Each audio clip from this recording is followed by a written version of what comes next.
Hello, friends, and thank you so much for joining the talk today. My name is Olga, and I'm going to give the talk about the imposter syndrome today. The imposter syndrome is also sometimes called the imposter phenomenon or the imposter fear. And today we're going to talk about what is it and how to manage it. As already mentioned, my name is Olga Zvidenskaya.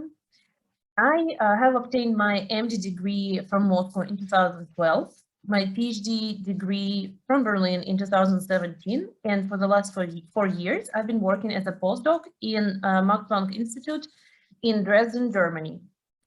I am one of the organizers of the Mental Health Initiative in my institute. I'm also one of the organizers of the Mental Health Collective of the whole Max Planck Society, and I'm also a Dragonfly Mental Health Chief Administrative Officer. Before we start our talk, I'd like to underline that I'm not a healthcare provider, and the information provided today does not qualify as medical advice and does not substitute for speaking to medical professionals. So, first of all, we talk about what imposter syndrome is in general, then we'll talk where it comes from, and then we'll focus more on the experiences one may face in academia. And then we'll finalize the talk with the things of what to do. So the imposter phenomenon, which can be also called fraud syndrome, imposter syndrome, perceived fraudulence, or imposter experience, describes high achieving individuals who, despite their objective success, fail to internalize their accomplishments and have persistent self-doubt and fear of being exposed as a fraud or imposter. The imposter syndrome was first described by Clance and Imes in 1978. And so far, imposter syndrome is not a recognized psychiatric disorder. Mostly because this is talk addressed to the academia, we'll talk about the PhD students' experiences, academic experiences, and professional students' experiences. And according to the data from the 1998, around 30% of medical and pharmacy students suffered from imposter syndrome. And according to the paper published in 2020, up to 60% of physicians and physicians in training experience imposter syndrome. However, there are different rates being published from 9 to 82, and it largely depends on the screening tool and cutoff used to assess symptoms. And these symptoms are particularly high among ethnic minority groups, they're common among both men and women across the range of age groups. And it is known that the imposter syndrome is often comorbid with depression and anxiety, which are associated with impaired job performance, job satisfaction, with burnout, and so far there's no published studies evaluated treatments. Regarding the experiences, and I'm not talking about the symptoms per se because it's not registered disease yet. So today I'm going to talk about the imposter syndrome experiences. One may feel that despite the fact that one has numerous diplomas, assurances of colleagues in their professionalism, high position, and praise of their bosses, they still do not believe in their merits. And if you experience imposter syndrome, you believe that what you have achieved, which may be considered as success, it only happens through a happy coincidence and some luck, and not at the expense of your own talent and qualification.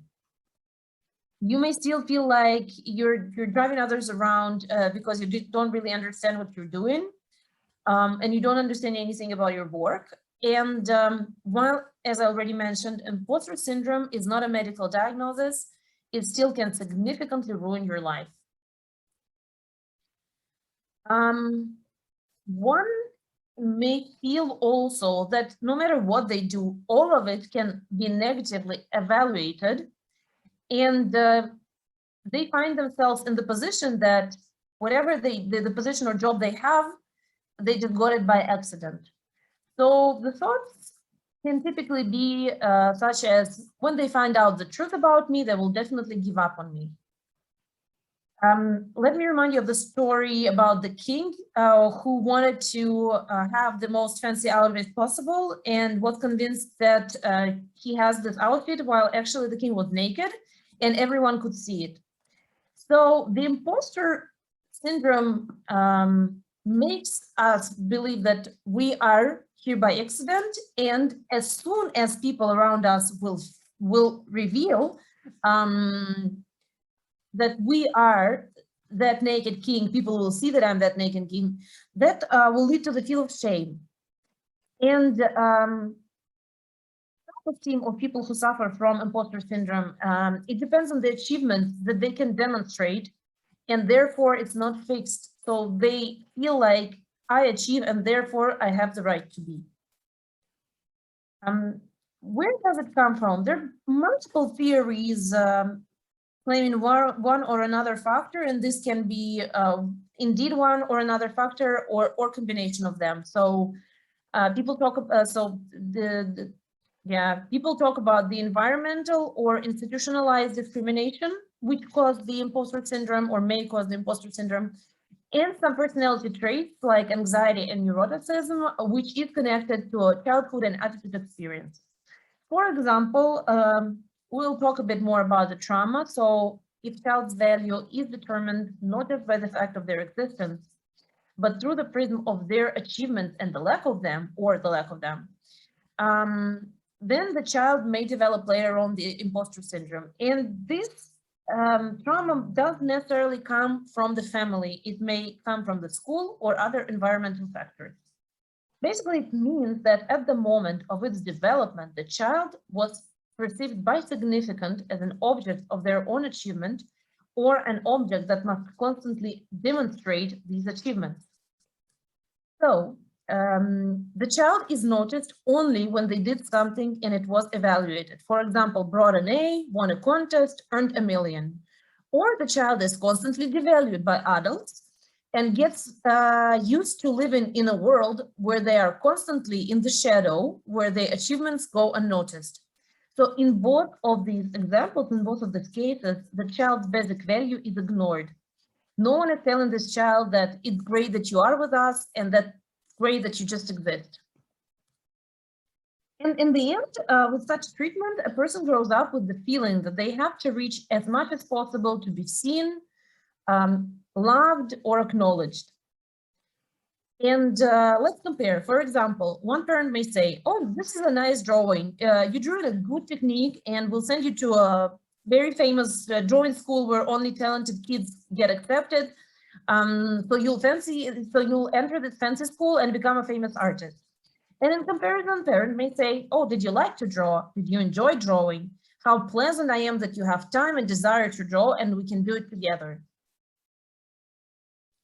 And when it comes to the academia, precisely, such environment like in academia brings the systematic approach to develop imposter syndrome in academics.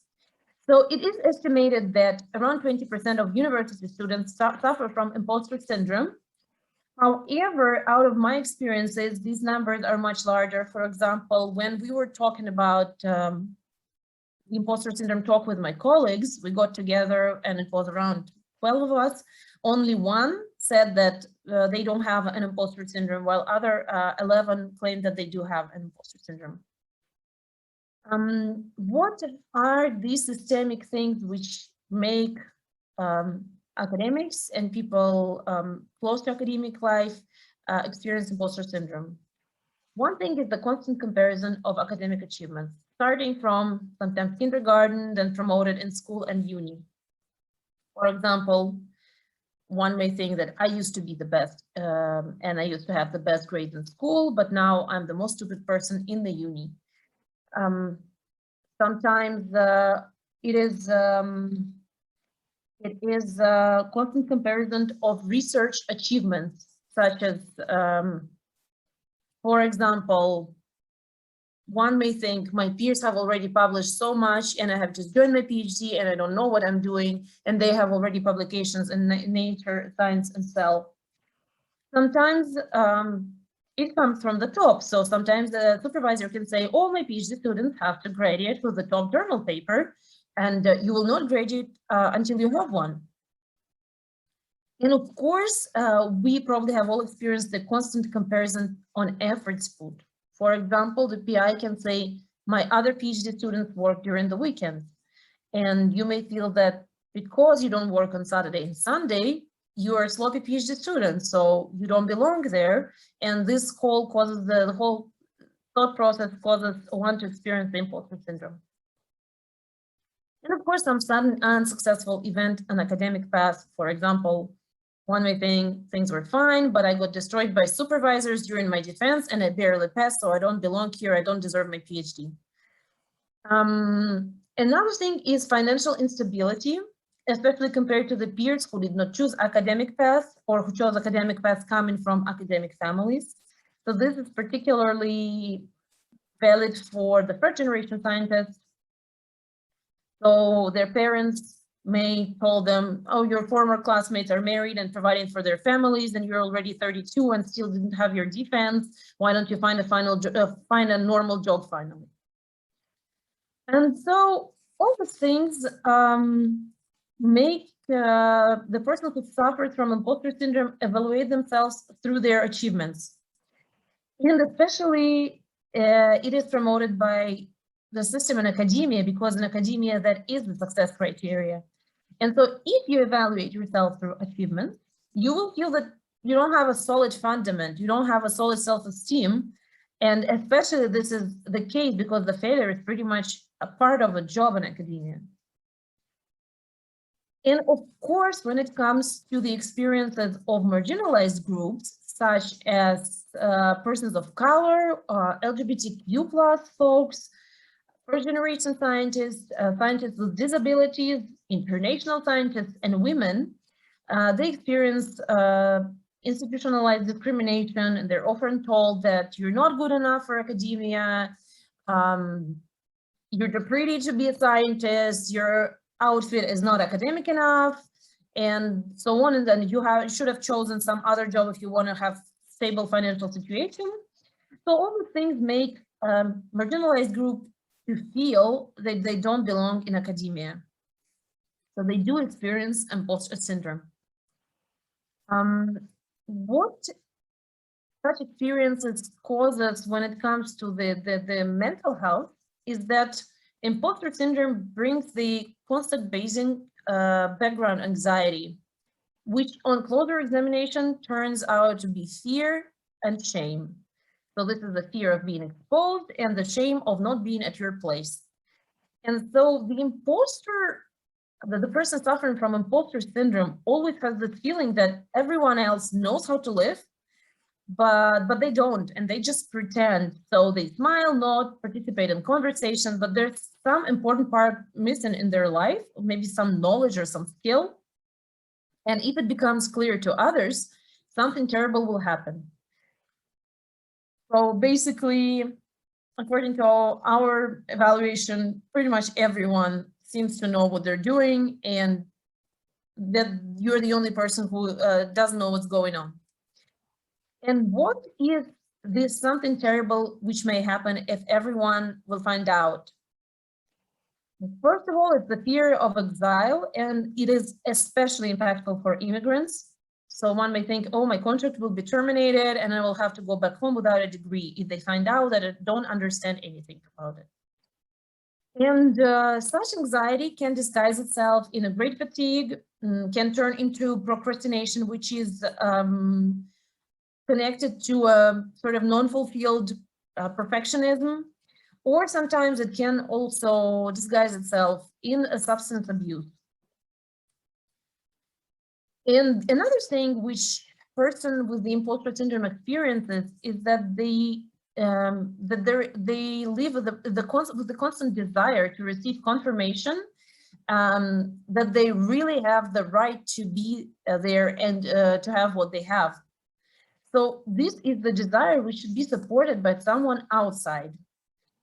But instead of thinking, oh, I'm fine, I'm a normal person who has different days, some good or some bad, one feels that I have to become perfect, and if I become perfect, no one will be able to pick on me.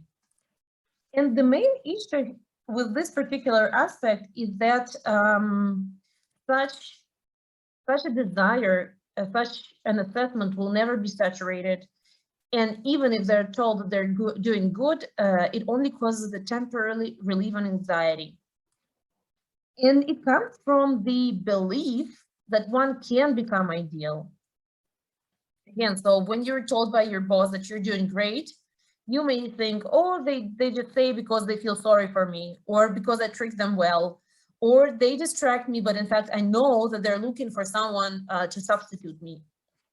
And as we have already mentioned, the danger of imposter syndrome, as well as of any other neurosis, is in its reduction of life quality. And a person's life is in general not as pleasant and full as it could be. And when it comes to particular things which are lacking in PhD students' experience, and for example, this study is about STEM PhD students, they say that their imposter syndrome and imposter feeling during PhD students were linked to the lack of progress or feeling of progress and the lack of public recognition. It also was linked with the comparing oneself with others, with the willingness to develop certain skills such as public speaking and scientific writing, with the lack of application of new knowledge, and with the difficulties in asking for help. And so I bring this up, this particular slide, because these are the things one can work on to feel less of an imposter. And what can be done from the perspective of major healing? So one thing it's important to notice and accept: fighting imposter syndrome, per se fighting, and the thought of I have to fight the imposter syndrome is non-productive, because it equals to an improving person. So you decide, okay, I'm not good enough, I need to improve, I need to fight my imposter syndrome. And basically will just feed your constant suspicions of you yourself not being good enough. So the doctors recommend psychotherapy, long-term and non-linear. And you have to be careful, because with the short-term therapies and coaching, you may feel that, okay, now I will learn something and then I'll become better. And it's the same trap with I'm not good enough and I have to learn. So a good reasoning when a person learns something of interest, for example, I want to learn how to write grants, can turn into a meaningless perfectionism, which we talked about, and strive to promote something, to prove something to someone. For example, if I don't write perfect grants, I will not be considered as a person or as a good person, as a good scientist. So I'll go and learn now, and it doesn't matter that I really love teaching students and I hate writing grants. And the main approach when it comes to psychotherapy is aimed at the person meeting their own personality. So the patient learns how to identify their own feelings. So the first stage would be to define their own emotions. The second is to identify the needs behind these emotions. And the third is the orientation, what exactly one wants to do. And if you haven't been taught, or if you haven't learned as a child on how to identify your own emotions and what are the needs behind these emotions and all the further steps, it's extremely difficult to find it and to learn it when you're grown up. That's why this therapy takes time. However, it's absolutely worth it, and it extremely improves the quality of life upon treatment. It's important to start somewhere, and it's important to go to therapy and to try different therapies. There might be the possibility that you will not find a fitting therapist right away, and it may take some time. But it's definitely worth the investment. It's definitely worth checking it out. And yes, it's a long-term process. Like this childhood traumas healing take years to heal, but it definitely is worth it. What can be done now? My suggestion is to connect to your peers. It's highly recommended to talk to your peers, to your friends and colleagues from science about the imposter syndrome and share your feelings if you trust them. And this is very highly likely that you will experience that your teammates and your colleagues are on the right side of the bench and the left side of the bench experiencing the same. And for me particularly, it was really helpful when I talked about my imposter syndrome to my colleagues, whom I thought was like, and I still believe that they're the best scientists in the world, and they still experience imposter syndrome, which I would thought they would never experience. So a pair of imposters can suddenly discover with a surprise that they're both hiding something of their own part, and they wouldn't want it to be exposed. Another thing which one may try is to try to use the principle of sufficiency, which is the opposite of the principle of ideality. So this feeling of sufficiency, it's important, and it may gradually heal the imposter syndrome. So you should always tell yourself that I can be sufficient for what I do, and I can be sufficient for my job. Some skills I'll get, some skills I will lose, somewhere I'll think, and somewhere I may be better than others. So the principle of sufficiency, opposite to the principle of I have to do everything perfect, is something which you may try to work on and try to implement in your life. And of course, this approach can be promoted by team leads. So team leads, especially when it comes to multidisciplinary teams, and most of the science now is done anyway in multidisciplinary teams, they should promote such an environment and say that everyone brings something to the table. We cannot everything, but our knowledge is important to the team. And this is which I strongly encourage team leads and principal investigators to promote. So my final slide is sort of to-do list on the ways to cope with imposter syndrome. As we have already discussed, it's important to know the symptoms and the signs. It's absolutely essential to know that you're not alone who's suffering from this. I strongly recommend you to recognize that you earned your position, you are where you are because of your hard work, and to try to stop comparing your work to the work of others. You also should learn how to accept congratulations on your achievements and really learn how to deal with the perfectionism. You definitely should try to be kind to yourself and try to track your success. I would also recommend you to talk to your mentor or PI if you feel like this is something which you can do. Definitely encourage you to try therapy and to embrace the feeling.